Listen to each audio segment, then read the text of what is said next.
disponibilité pour bénir l'autre. Deuxième, on va voir aussi comment veiller sur son homme intérieur, comment veiller sur ça. Et troisième, on verra comment vivre l'amour du Christ avec les autres. Car l'amour du Seigneur, on peut le vivre pas tout soi-même, mais avec les autres, comment vivre cet amour-là du Seigneur. Et à la fin, on parlera sur qu'il faut cesser de se concentrer sur ce que tu ne peux pas faire. Devons nous concentrer sur ce que Dieu peut faire. Aujourd'hui, on peut changer peu de choses. Souvent, on regarde beaucoup ce que je ne peux pas faire, je n'arrive pas à faire. On est souvent concentré à ça. Il faut sortir de là. Se concentrer sur ce que Dieu peut faire. Tu vas agir différemment et Dieu peut beaucoup nous conduire. Prenons nos Bibles, chers amis, dans Éphésiens chapitre 3, là où il y a la prière de Paul, versets 14 à 21. Éphésiens chapitre 3, 14 à 21. Souvenez-vous, j'avais dit qu'amenez vos Bibles si possible. Amenez ça et pour noter ce qu'on écrit, parce que c'est très important. Et tu peux aussi transmettre ça aux autres et plus tard, leur partager cette parole que nous recevons ensemble. Deuxième chose, alors, c'est important aussi quand nous sommes à l'église, attention à YouTube et TikTok et compagnie. Ne sois pas connectés à ces choses pendant que nous sommes au culte, ce n'est pas bon du tout. Imagine-toi que tu parles à ton enfant, à ta fille, à ta femme, et elle est connectée sur YouTube. Elle ne t'écoute pas. C'est pas bon, hein? Et maintenant, c'est pire que Dieu te parle dans sa parole. Toi, tu es sur YouTube. C'est pas propre, c'est pas poli. Il y a des chrétiens qui font ça. Il est à l'église, il y a la prédication, lui, il est sur YouTube. Lui, il regarde les matchs de Marseille et compagnie. C'est pas bon du tout. C'est se moquer de Dieu. Mieux vaut rester à la maison avec son téléphone, regarder les choses au téléphone que de venir à l'église. Donc, faisons attention. Quand nous sommes ici, nos téléphones, si tu ne veux pas qu'on t'embête, mets ça sur mode avion et puis tu lis la parole qui nous est donnée. Si tu n'as pas la Bible en papier, c'est vrai que tu vas lire la Bible le texte au niveau de ton téléphone, mais fais attention à ne pas sortir du culte et être présent ici. On n'a que 1h30 pour le Seigneur. Ce n'est pas beaucoup du tout. Offrons-lui ce temps-là. Amen. Offrons-lui ce temps. Ce n'est pas beaucoup. Nous avons toute la journée à voir nos vidéos, tout ce qu'on peut voir, mais offrons-lui ces 1 heure. C'est très très peu. Offrons-lui ça. C'est pour la gloire du Père. Et quand nous venons ici, on veut faire plaisir à Dieu, non pas plaisir à nous. Nous voulons plaire à Dieu quand nous venons. Non pas nous faire plaisir à nous, pas du tout, mais à lui. Et en cela que nous avons aujourd'hui, c'est différent. Cette table qui est la scène, se comprendre ensemble. Lisons le texte maintenant. Éphésiens 3, 14, 21. Écoutez cette prière de Paul. C'est pourquoi je me mets à genoux devant le Père, de qui dépend comme de modèle toutes les familles des cieux et de la terre. Je lui demande qu'il vous accorde à la mesure de ses glorieuses richesses d'être fortifié avec puissance par son esprit dans votre être intérieur. Que Christ habite dans votre cœur par la foi, enraciné et solidement fondé dans l'amour. Vous serez ainsi à même de comprendre avec tous ceux qui font partie du peuple saint combien l'amour du Christ est large, et long, élevé et profond. Oui, vous serez à même de connaître cet amour qui surpasse tout ce qu'on peut en connaître. Et vous en serez ainsi remplis de toute la plénitude de Dieu. À celui qui, par la puissance qui agit en nous, peut réaliser bien au-delà de tout ce que nous demandons ou même pensons, à lui soit la gloire dans l'Église et en Jésus-Christ pour toutes les générations et pour l'éternité. Amen. Quelle belle prière. Non seulement que Paul prie, il écrit à ses frères, c'est comme une prophétie, c'est son cœur qui parle. Il demande deux choses avec deux commentaires qu'il dit. Je demande à Dieu, je demande au Seigneur qu'il puisse fortifier le peuple de Dieu. Deuxième, il demande à Dieu qu'ils soient enracinés, fondés dans son amour. Et conséquence, il veut faire des choses particulières, comprendre la profondeur et l'amour du Père. Et puis saisir la grâce de Dieu, des choses que Dieu va leur donner infiniment au-delà de ce qu'on peut s'imaginer. Quelle belle prière que Paul va faire pour ce peuple de l'église de Éphèse. Alors on va afficher le slide qui est déjà là. On va voir 4 choses. La première, c'est celle-là. Être disponible pour le bonheur des autres. Paul en parle. Disponible pour le bien de l'autre. Ceux qui sont enfants de Dieu, en eux, Jésus a dit une parole dans Jean 13, le monde saura que vous êtes mes disciples, que vous m'appartenez, que vous êtes les enfants de Dieu, si vous avez l'amour les uns pour les autres. C'est le signe qui montre que nous montrons au monde que nous sommes enfants de Dieu parce que nous nous aimons. Non pas parce que nous avons la connaissance biblique, théologique, dogmatique, doctrinale, pas du tout. Parce que nous nous aimons, regarde notre signe premier, l'amour. L'amour est le signe premier de l'Église qui montre au monde. Et Jésus dit ça. Et aussi, dans cela aussi, le croyant, dans sa vie de chaque jour, c'est l'amour qui le porte par rapport à l'autre. Que doit faire de bien pour mon frère, pour ma soeur? Qu'est-ce que je peux lui donner en cela? D'abord, je parle du niveau restreint, nous sommes ici, que je peux partager aux autres. Et au-delà aussi de ceux qui ne sont pas enfants de Dieu. Disponible pour donner, prêt à partager ce que Dieu a mis sur mon cœur. Et c'est l'amour du Seigneur qu'il faut révéler. Alors, le texte est là, qu'on va voir. C'est Paul qui prie, verset 14-15. C'est pourquoi je me mets à genoux devant le Père de qui dépendent comme de modèle toutes les familles des cieux et de la terre. Je me mets à genoux. On ne sait pas combien de fois Paul prie comme ça. C'est une petite église qui est solide à Éphèse. L'église que Jésus aime tellement parce qu'il y a tout un livre pour eux. L'église d'Éphèse a reçu la lettre de Paul avec une lettre pour eux. Cette église a reçu une deuxième lettre de l'Apocalypse avec Jean. La lettre de Paul, qui donne tout ce qui est important, doctrinal, biblique, qui puisse avancer, la lettre de l'Apocalypse est tout à fait particulière. Cette église a reçu 2 lettres. Et ces lettres sont tellement fortes que l'église a été secouée. Parce que Dieu aime cette église.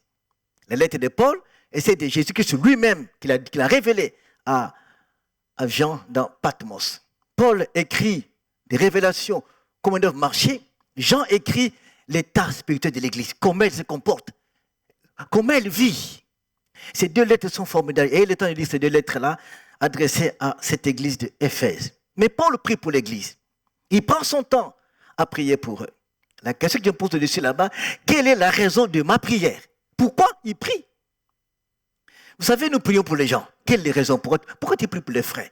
Tu cherches quoi en réalité? Quel est le but même de ta prière pour un frère, pour une sœur, pour l'église? Si dans ma prière, je n'ai pas un but précis, je n'ai pas une idée claire, c'est un peu une confusion. Plus j'ai un point précis à prier pour les frères, telle chose, je reste là pendant longtemps, je verrai la main de Dieu. Souvent, on prie un peu en désordre. J'ai prié pour le Seigneur bénir le frère, fortifier-le. C'est un peu en trouble partout. Il n'y a pas une raison claire, précise. Parce que Paul, quand il prie, les restes des versets, il montre la précision. Qu'est-ce qu'il veut que Dieu fasse? Quand tu pries pour les frères, quelle est la raison qui te pousse à prier? Qu'est-ce que tu as vu en lui? Qu'est-ce que tu penses pour demander à Dieu quelque chose de spécifique, aussi longtemps que possible? Tu peux avoir un seul sujet pour les frères. Tu le pries pour ça pendant des années. Tu veux voir ce que Dieu va faire. Revoyons nos prières pour nos familles. Revoir ta prière pour les autres. Il y a tellement de confusion dans cela. Soyez précis dans tes prières pour les autres. Quel but, quelle raison que tu pries pour la personne. Si ma prière est courte, de temps en temps, je n'ai que 20 minutes de prière, elle va se rallonger si tu pries pour 10 personnes, avec un point précis. Tu vas prendre du temps en prière. Hein? Un jour, un homme m'a dit, j'ai prié pendant des heures. Il dit, des heures, c'est trop, c'est long. C'est possible. Ah, c'est que tu pries pour 10 personnes de l'église. Mais ça va prendre du temps, non? Chacun son sujet, qui te tient vraiment à cœur. Comment arriver à trouver le sujet, le point important pour prier pour la personne? Il faut la côtoyer, il faut parler avec la personne, il faut la voir, discuter avec la personne, tu auras les idées. Ah oui, j'ai prié pour telle chose. Pierre a vu les Éphésiens.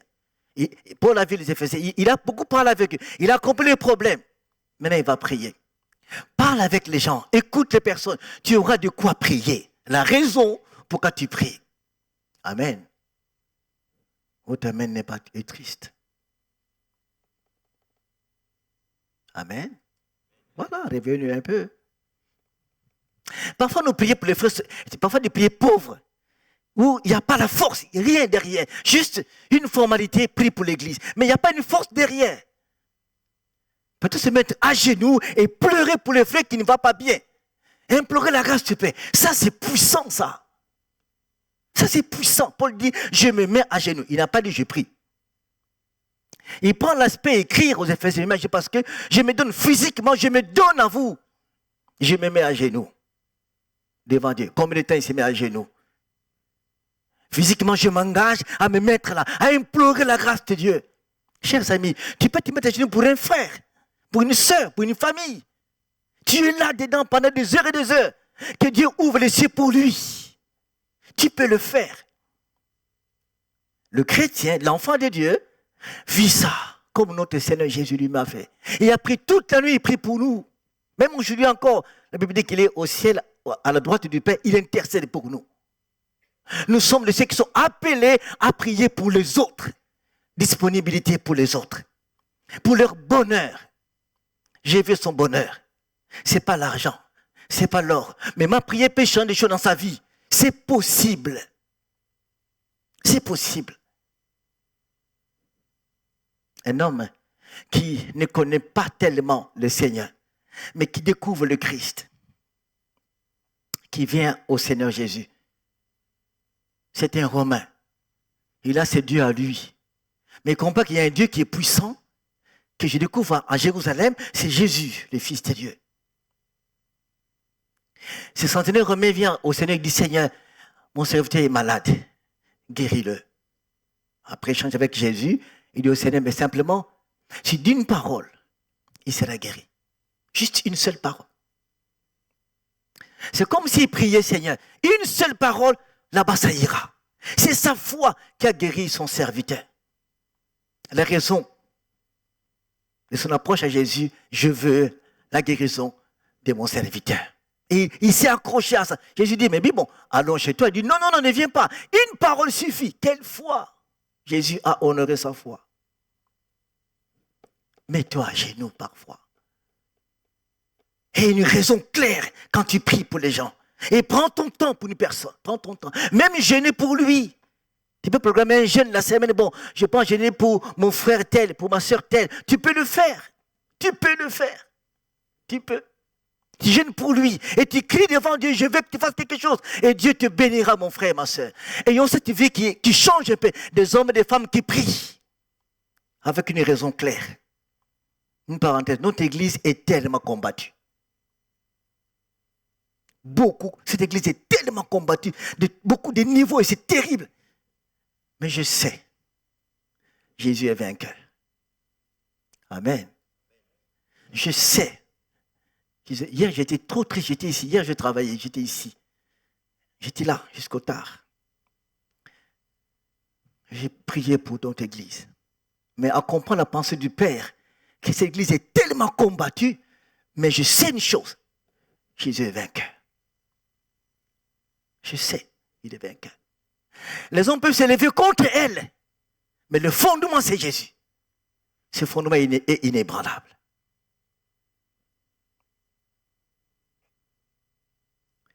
Que le Christ nous donne la force qu'il faut. Des hommes et des femmes qui se mettent à genoux et qui prient, qui vont renverser les choses, si possible. Soit cet homme-là, cette femme-là, qui prie, qui parle au Seigneur. Alors, disponibilité pour le bonheur de l'autre. Je veux que tu sois heureux, mon frère, heureuse, ma soeur. Mais ce que tu vas être, il faut que je mette à genoux pour que Dieu te donne ce que tu as besoin. Et tu pries pour la personne, pour sa santé, pour son projet, ses études, son travail, sa famille, ses enfants, et tu pries pour eux sérieusement. Alors sérieusement, à genoux devant le Seigneur. Tu pleures devant Dieu, non pas pour toi, mais pour l'autre. C'est magnifique, non? Jésus va voir, ah oui, que le ciel s'ouvre alors, je donne ce qu'elle a besoin. Prie. Le monde ne va pas bien, tout s'écroule. Mais où sont les hommes qui peuvent se mettre à prier pour les autres? Où sont-ils? Où sont-ils? J'attends, malgré le combat, le jour où l'église aura ce bâtiment derrière là, on pensait faire un endroit ici pour que les gens puissent se recueillir à la prière. Derrière. J'attends si cela est possible. Ou, si tu as envie de prier, viens, on va, l'espace qu'il y a à faire là-bas dehors, pour que tu viennes te recueillir dans la prière. La porte sera ouverte, celui qui veut peut venir. Chrétiens d'ici ou d'ailleurs peuvent venir chercher Dieu ici, se recueillir. Les hommes, les enfants de Dieu, doivent apprendre à se mettre à genoux. C'est là le point clé de notre prédication aujourd'hui. Ces personnes qui sont là, qui prie comme Jésus, comme le Christ.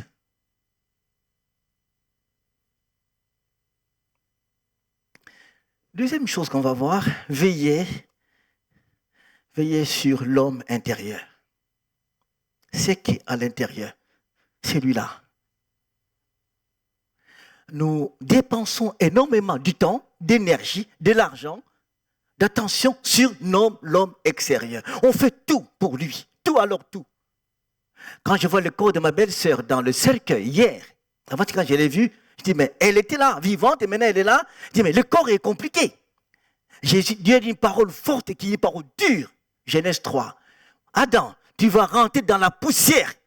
Parce que tu es poussière, tu rentreras dedans. C'est pas si Adam a pris ça à la légère.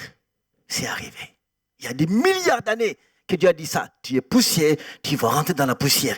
Et combien sont partis? Mais ce corps-là qui est poussière, nous prenons soin de ça de manière extraordinaire. On lui donne tout. On lui donne à manger, à boire. C'est tellement tout. On lui donne tout. Ce n'est que de la poussière que nous donnons tout. Notre temps, nos disponibilités, on donne tout. Mais c'est la poussière qu'on donne. Mais c'est celui qui est important. Notre vrai moi, on l'oublie. Et c'est celui-là qui ira devant le Seigneur. C'est celui-là qui va dire, mais voici.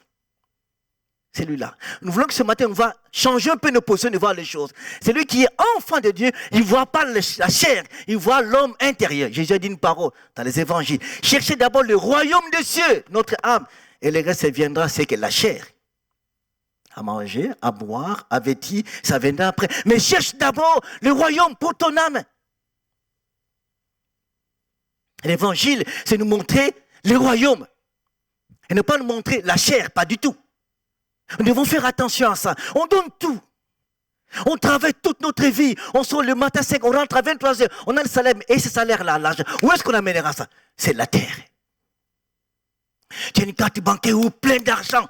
Quand tu mourras, la carte bancaire, on donne ça à ton cousin, ta femme. Bon, prenez l'argent de ton frère. Et toi, tu pars. Tout ça, tout ce qu'on aura sémé sur terre, ça va rester ici. Veille sur ton homme intérieur. Change les choses. L'identité ancienne, étant humain, français, asiatique, c'est pas qui est africain, c'est la chair. Mais quand nous recevons l'identité enfant de Dieu, ce n'est plus ça. Nous nous tournons vers ce que le monde ne voit pas. Paul dit toujours, ceux qui sont en Christ, ils cherchent d'abord les choses célestes. Ils sont attirés par ces choses-là. Je vais vous faire rire un peu. Hier, quand je rentrais, j'ai beaucoup roulé cette semaine, beaucoup. J'ai roulé, j'étais à l'autoroute, j'ai vu un Tesla. Vous connaissez Tesla? La voiture que les gens aiment beaucoup. J'ai vu un Tesla qui était cabossé derrière. Je dis, oh Tesla.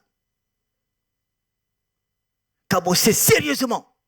Je dis, mais c'est on va dépenser beaucoup d'argent. Et c'était la plus belle modèle, mais cabossé derrière. Je dis, mais alors qu'est-ce qui passe? Mais pourquoi il ne répare pas son Tesla qui est cabossé comme ça? À qui il a versé beaucoup d'argent. Ce n'est que la chair, chers amis. Il va avoir un Tesla cabossé qui, une fois que c'est cabossé. Amen. Tesla cabossé, c'est pas grave, mais pas la foi chrétienne cabossée, détruite, c'est pas ça. Il faut faire attention à ça. Mais qu'est-ce que la foi cabossée de partout? C'est pas bon. Tu as une belle voiture, une belle maison, très bien, mais la foi est cabossée de partout. Qu'est-ce que tu amèneras devant le Seigneur? Veille sur celui qui est là. Si tu dis, tu es enfant de Dieu, alors regarde. Prends ton temps à veiller sur l'homme intérieur. Le texte là, voilà ce que Paul va dire. Je lui demande qu'il vous accorde, à la mesure de ses glorieuses richesses, d'être fortifié avec puissance par son esprit dans votre homme intérieur. La force, par la puissance du Père, à l'intérieur de vous-même, liée à toutes les richesses. C'est comme si Paul dit, Seigneur, tout ce qui est comme richesse, mets ça en marche pour fortifier les enfants de Dieu. Fais-le. Cette force-là de l'homme intérieur, Paul le précise, ça vient de toute la richesse que Dieu est, sa compassion, sa bonté, et tout ce qu'il a. Paul dit, Dieu, mets ça en route pour que Christ, pour que la lignée, pour que Puis il dit, sois fortifié. Fais le Seigneur. J'ai écrit là-bas en haut, le vrai moi, oublié. Souvent, le vrai moi est oublié. On oublie le vrai moi. Mais le faux moi, on l'aime tellement. Change les choses. Aime le vrai toi. Aime-le. Donne-lui tout ce dont il a besoin. Donne-lui. Donne. Lis les psaumes, tu verras les psaumes de David. Il parle toujours, oh mon âme, pourquoi tu t'es abattu? Pourquoi tu pleures? David se tournait toujours vers son âme. Il était roi, hein, riche, mais il pensait toujours à son âme.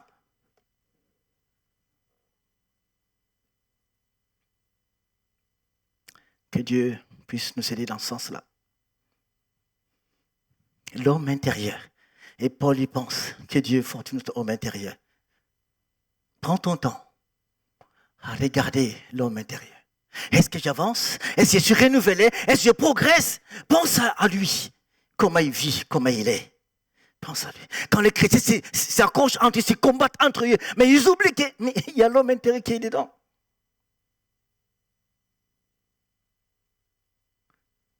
Nous oublions.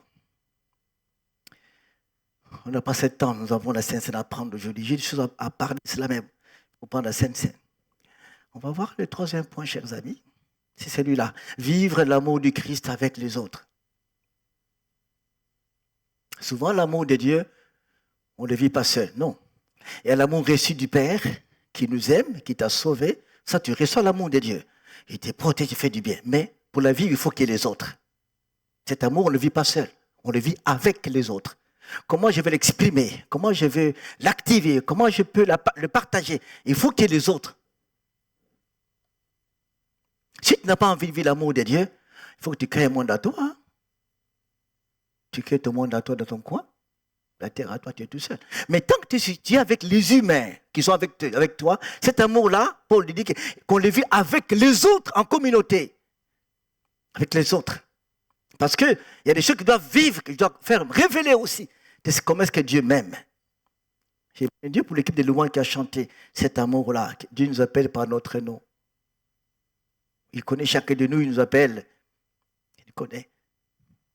Là, c'est la partie que tu reçois toi, de l'amour de Dieu. Mais maintenant, la deuxième partie, il faut l'exprimer, il faut le partager, il faut le donner. Comment faire? Et Paul dit cette parole.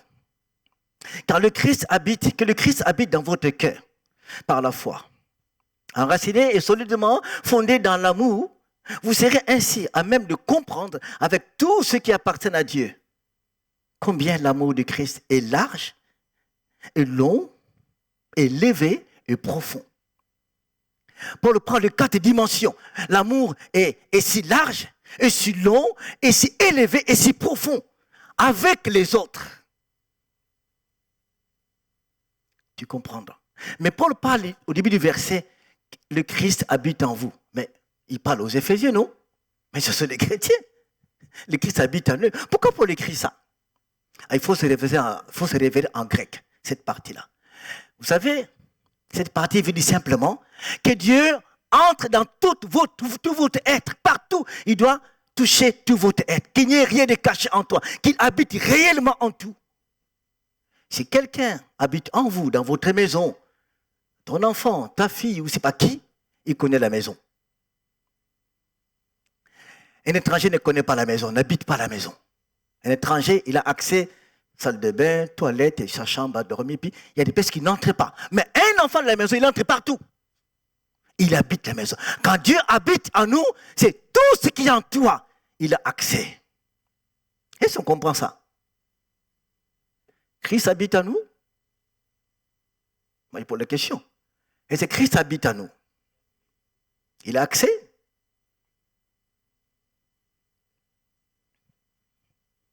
S'il habite en nous, il a accès à tout.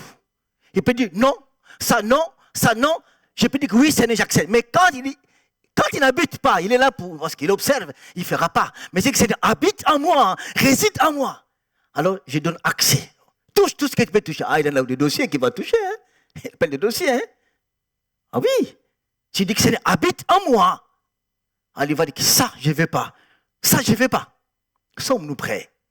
Il prend cette phrase-là, habite dans mon cœur, Seigneur. habite, réside en moi. Je le reçois, Seigneur et Sauveur, maintenant qu'il réside en moi. Cette partie qui est solide, est-ce qu'il réside? Est-ce qu'il habite réellement dans tout ce que je suis? Paul, quand il prie, il pense à cela. Il écrit aux Éphésiens, ce sont des chrétiens que Dieu aime, qui sont aussi dans Apocalypse, que Dieu va le écrire aussi. Éphésiens, la lettre spéciale pour les Éphésiens. Et tout ça, Paul écrit ça. Que Christ habite en vous, chers Éphésiens, chers amis ici, nos îles les grands, que Christ habite dans nos cœurs, qu'il ait accès à tout, à tes relations, à tes finances, à tes projets, à ta vie conjugale, qu'il ait accès à tout.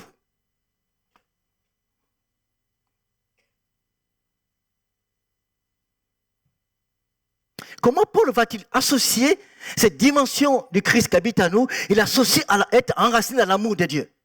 Parce que si l'amour de Dieu remplit nos cœurs, je ne tremblerai pas. Quand Jésus dira, ça c'est pas bon, hein? Il dit, oui Seigneur. Quand un frère viendra, il dit que frère, j'ai prié, Dieu m'a révélé que non, ce que tu fais c'est pas bon, change-le. Il dit, ok, on va changer. Parce que je suis enraciné à l'amour du Seigneur. Cette lettre est très bien écrite. Laisse Dieu habiter en toi.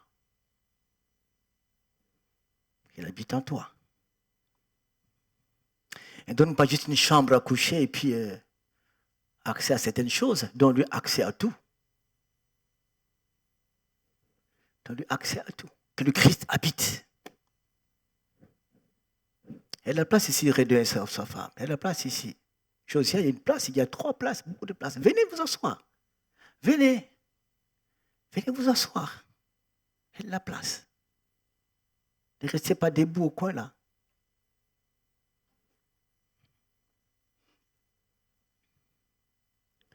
Si Paul était aujourd'hui, ça serait magnifique. Bon, Paul est parti il y a longtemps. L'autre phrase, la suite du texte. Oui, vous serez à même de connaître cet amour qui surpasse tout ce qu'on peut en connaître. Et vous serez ainsi remplis de toute la plénitude de Dieu. Cet amour est si profond, si large, qu'on ne peut pas comprendre, qu'on ne peut pas sonder. C'est tellement grand cet amour-là qui nous dépasse. Dieu nous aime, il nous porte, il nous bénit, mais parce qu'on n'a rien mérité. Mais c'est tellement extraordinaire l'amour du Père. C'est un mystère, l'amour de Dieu. Un mystère. L'amour du Père. Bon, il faut qu'on arrive à la fin parce que bientôt ça c'est la Sainte Seine.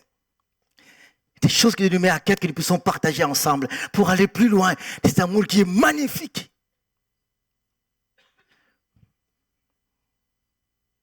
Ça nous dépasse quand un frère aime un ennemi. Ça dépasse. Quand tu aimes celui qu'on n'aime pas, ça dépasse. Quand tu aimes celui qui te critique souvent, tu l'aimes, ça dépasse. Quand tu pries pour ton ennemi, ça dépasse le cadre humain. Quand tu donnes à manger à celui qui te hait, ça dépasse encore. Jésus donne le pain à Judas dans la chambre haute. Si je sais que celui qui me trahira, il lui donne. Ça dépasse toujours quand cet amour-là. Ça dépasse tout cet amour-là. C'est ça, être enfant de Dieu. L'amour qui dépasse tout.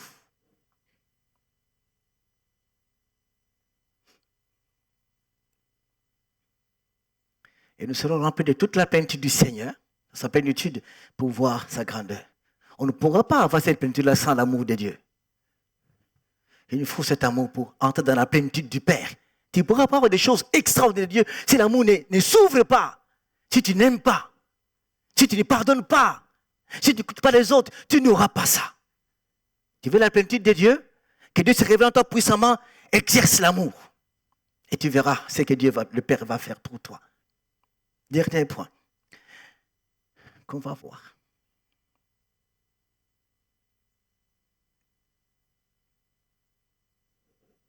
Cesse de se concentrer sur ce que tu ne peux pas faire. Commence à te concentrer sur ce que Dieu peut faire.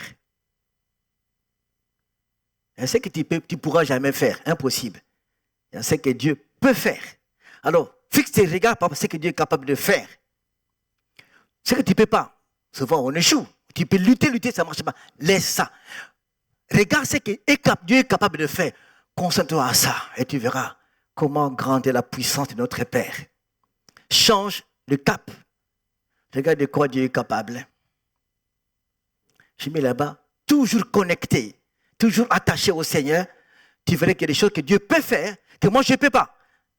Paul dit ceci à la fin de ce texte. Il dit à celui qui par la puissance qui agit en nous. Il commence par là. Il n'a pas dit à celui qui est puissant et puis il lui donne non. Cette puissance-là qui va comme les choses agit en nous. C'est en toi, frère. C'est pour ça que moi je m'opposerai toujours à ceux qui disent que l'Esprit Saint ne sert à rien. Je m'opposerai toujours à ces gens-là. L'Esprit Saint est capital. Il est central dans notre foi. Il est important. Et il faut qu'il se manifeste en nous. Amen. Oh, chers amis. À peine 12 heures, non? On est déjà réveillés. L'Esprit Saint doit se manifester en nous. Sinon, on est foutu. C'est lui qui révèle, qui met toute la puissance. Paul en parle. Dieu agit en nous par la puissance qui agit en nous. Il dit, peut réaliser immédiatement et infiniment au-delà de ce que nous demandons et pensons. Ce qu'il va réaliser en nous, par sa puissance en nous. Il met sa puissance et puis il commence à se manifester. Des choses infiniment au-delà. Tu penses 1, il te donne 4. Tu penses 5, il te donne 10.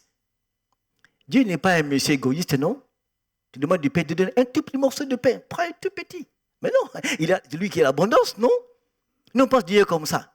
Tu cries, Seigneur, donne-moi, il te donne juste un petit morceau bon, l'autre vient après. Il a l'abondance, le Seigneur. Il donne infiniment à ses enfants. Mais comment la voir?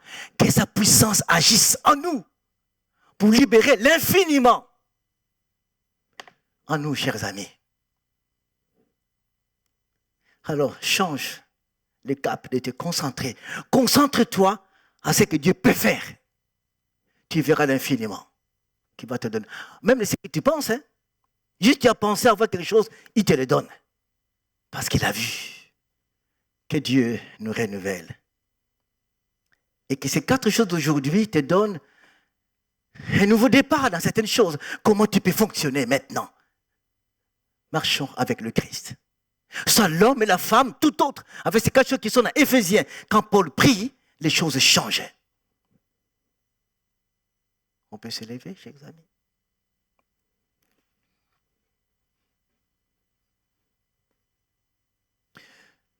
Nous sommes contents d'avoir aujourd'hui David parmi nous. David est là aujourd'hui, je suis content de l'avoir. Il était malade, c'était un peu chaud. David est là. Où est la princesse? Bon, nous sommes contents d'avoir David parmi nous. Très, très heureux. Le Seigneur l'a restauré. Merci Seigneur. On va prendre un petit temps de prière. Chacun prie pour soi-même. Nous fermons nos yeux, si nous voulons bien. Et puis après, je vais prier, puis on va prendre la Sainte Seine. Remets-toi au Seigneur. Pendant que tu fermes tes yeux, il y a 4 choses qu'on a vues aujourd'hui. Être disponible pour le bonheur des autres. Veiller sur l'homme intérieur. Vivre l'amour du Christ avec les autres. Et cesse de te concentrer pour ce que tu ne peux pas faire. Tu ne peux pas réaliser. Concentre-toi à ce que Dieu est capable de faire. Il le fera. Tu as tes yeux fermés, tu pries au Seigneur, au fond de toi-même. Parle-lui, Seigneur.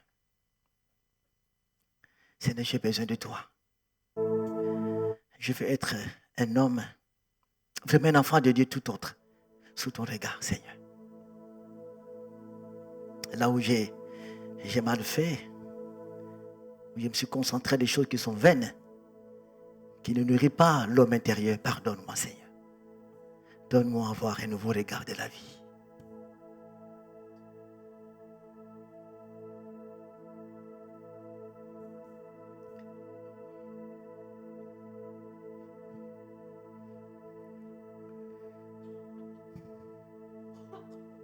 Père, nous voulons te bénir. Nous voulons rendre gloire à toi parce que tu es formidable. Et te dire merci pour la prière de Paul qu'il a adressée pour Éphèse. Nous voulons, Seigneur, nous soumettre à toi. Que tu puisses nous aider, chacun de nous en particulier, de vivre pleinement ces 4 choses. pour nous aider à marcher d'une autre manière. Seigneur, nous ne voulons pas être appelés simplement chrétiens, fils de Dieu, mais nous voulons vivre réellement cette identité, jour après jour, par la puissance du Saint-Esprit. Père, nous avons tellement de fautes, tellement des erreurs, mais nous voulons nous appuyer sur toi, par ton amour qui est si large, si long, si profond, si élevé, Seigneur. Révélé à la croix de Golgotha, tu as donné ta vie, Seigneur. Nous voulons le vivre, cet amour extraordinaire, en nous soumettant à toi, en marchant avec toi. Renouvelle-nous, Seigneur, quand nous sommes faibles. Aide-nous à regarder vers toi. Fortifie-nous, Seigneur. Bénis mon frère, bénis ma soeur. Relève-le s'il est fatigué. Donne notre vision, une détermination d'avancer sous ton regard. Merci, Père. Père, nous voulons prendre maintenant ce pain et cette coupe aujourd'hui. Père, nous prions que tu puisses nous disposer à prendre cela. Car tu nous connais aussi. Jésus, tu as donné ta vie pour nous. Nous voulons célébrer ce moment magnifique de ta mort, de ta résurrection. Seigneur, sois avec nous. Nous prions. Au nom de Jésus. Amen. Ceux qui prennent la Sainte Seine restent debout.